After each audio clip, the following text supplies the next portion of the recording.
Chapter 27. A Demon with Free Samples. Me? I slept like the dead, which I hoped wasn't a sign of things to come. I could tell Carter's soul had been wandering through some frightening places, but he wouldn't talk about them. "Did you see Zia?" I asked. He looked so rattled I thought his face would fall off. "Knew it," I said. We followed Bast up to the wheelhouse, where Bloodstained Blade was studying a map while Khufu babooned the wheel. "The baboon is driving," I noted. "Should I be worried?" "Quiet, please, Lady Kane." Bloodstained Blade ran his fingers over a long stretch of papyrus map. "This is delicate work. 2 degrees to starboard, Khufu." "Ugh," Khufu said. The sky was already dark, but as we chugged along, the stars disappeared. The river turned the color of blood. Darkness swallowed the horizon, and along the river banks the lights of towns changed to flickering fires, then winked out completely. Our only lights were the multicolored servant fires and the glittering smoke that boomed through the smokestacks, washing us all in a weird metallic glow. "Should be just ahead," the captain announced. In dim light, his red-flicked axe blade looked scarier than ever. "What's that map?" I asked. "Spells of coming forth by day," he said. "Don't worry, a good copy." I looked at Carter for a translation. "Most people call it the Book of the Dead," he told me. Rich Egyptians were always buried with a copy, so they could have directions through the Duat to the land of the dead. It's like an idiot's guide to the afterlife. The captain hummed indignantly. "I am no idiot, Lord Kane." No, I just meant..." Carter's voice faltered. What is that?" Ahead of us, crags of rock jutted from the river like fangs, turning the water into a boiling mass of rapids.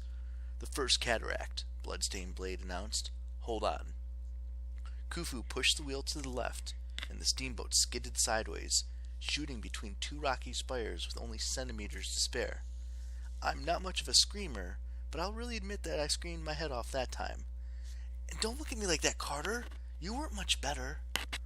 Anyways, we dropped over a stretch of white water, or red water, and swerved to avoid a rock the size of Paddington Station.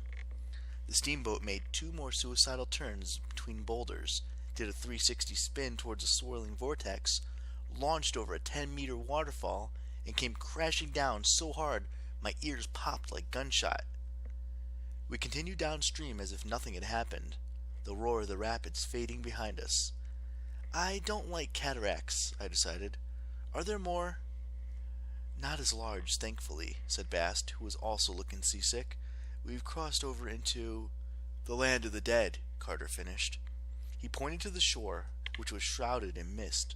Strange things lurked in the darkness, flickering ghost lights, giant faces made of fog, hulking shadows that seemed unconnected to anything physical.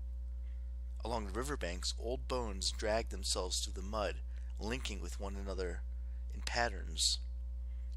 "I'm guessing this isn't the Mississippi," I said. "River of the night," Bloodstained Blade hummed. "It's every river and no river. The shadow of the Mississippi, the Nile, the Thames. It flows through the Duat with many branches and tributaries." "Clears that right up," I said. The scenes got stranger. We saw ghost villages from ancient times, little clusters of reed huts made of flickering smoke. We saw vast temples crumbling and reconstructing themselves over and over again like a looped video. And everywhere ghosts turned their faces towards our boat as we passed. Spooky hands reached out. Shades silently called to us, then turned away in despair as we passed.